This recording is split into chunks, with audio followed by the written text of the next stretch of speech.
Membunuh seseorang itu kejahatan yang besar. Tapi ketika dibungkus dengan jihad, menjadi suatu hal yang dipandang mulia. Memukul orang itu perbuatan jahat. Tapi ketika dibungkus dengan amar ma'ruf nahi mungkar, menjadi suatu hal yang mulia.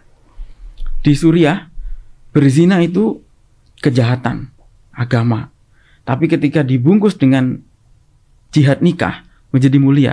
Mencuri itu juga kejahatan. Ketika dibungkus dengan kalimat faid, menjadi mulia. Merampok kejahatan, ketika dibungkus dengan ghanimah, menjadi mulia. Ini konsep-konsep agama yang disimpangkan oleh mereka. Sebetulnya pemerintah sekarang ini menjadi korban posisinya dari pemerintahan-pemerintahan sebelumnya yang membiarkan atau dalam tanda kutip memelihara, seperti misalnya Hizbut Tahrir misalnya. Hizbut Tahrir itu tahun 52, 55 sejak awal kelahirannya sudah dilarang di Timur Tengah. Tapi di Indonesia Hizbut Tahrir itu diberi fasilitas oleh negara, diberi badan hukum, fasilitas, diberikan izin untuk menggunakan fasilitas-fasilitas negara, seperti ketika Muktamar Khilafah di Gelora Bung Karno, bahkan pada saat itu disiarkan secara utuh di TVRI, yang notabene adalah televisi yang dibiayai dengan APBN, yang harusnya dievaluasi oleh pemerintahan sekarang. Jangan sampai pemerintahan yang sekarang juga melakukan hal yang sama. Di Mesir itu zamannya Presiden Gamal Abdel Nasser, kelompok radikal di sana itu sudah hampir habis.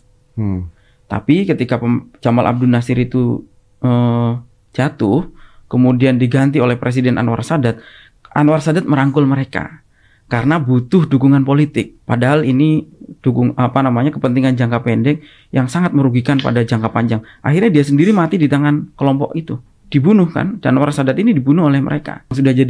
Yang sudah siap, yang ada di dalam kelompok Jamaah Islamiyah, anggotanya lebih dari 6.000. Tapi di lapisan bawahnya banyak sekali. Digabung dengan JAD itu bisa 17 ribuan. Dan itu orang yang sudah siap melakukan kegiatan terorisme. Ini politik bukan?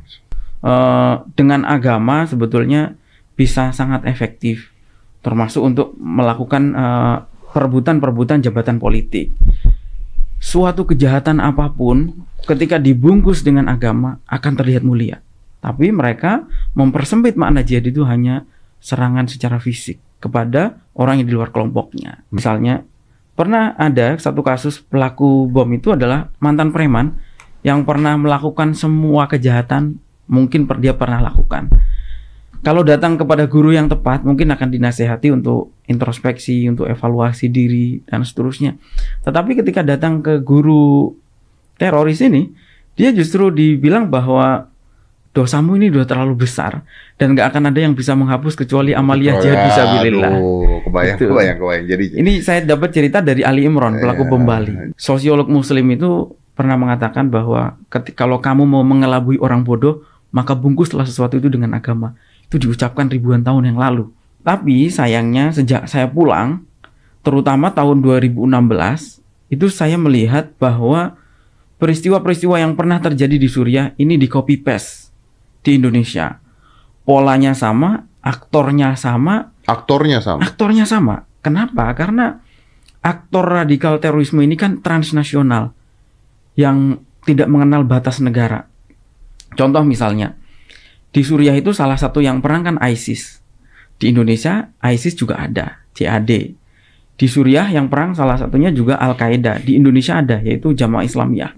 Salah satu yang perang Hizbut Tahrir, di Indonesia juga ada Hizbut Tahrir Indonesia. Ikhwanul Muslimin juga ikut berperang, di Indonesia juga ada. Salafi Wahabi di Indonesia ada. Aktornya sama. Bahkan Indonesia, beberapa kelompok dari kita yang menggalang donasi mengatasnamakan kemanusiaan itu banyak disalurkan untuk membeli senjata di Suriah. Simbol-simbol yang dipakai pun banyak memiliki kesamaan. Contohnya bendera tauhid. Kalau Om Deddy pernah dengar bendera tauhid, itu istilah yang tidak pernah dikenal 1400 tahun perjalanan Islam. Kenapa? Karena di Al-Quran tidak ada, di hadis tidak ada, di kitabnya para ulama pun tidak ada. Tapi munculnya perang Suriah memunculkan istilah liwa'ut tauhid, bendera tauhid. Tapi nama apa ini? Ini nama kelompok teroris yang berperang di Suriah. Namanya kelompok liwa'ut tauhid. Di Indonesia itu dipropagandakan oleh orang-orang Hizbut Tahrir.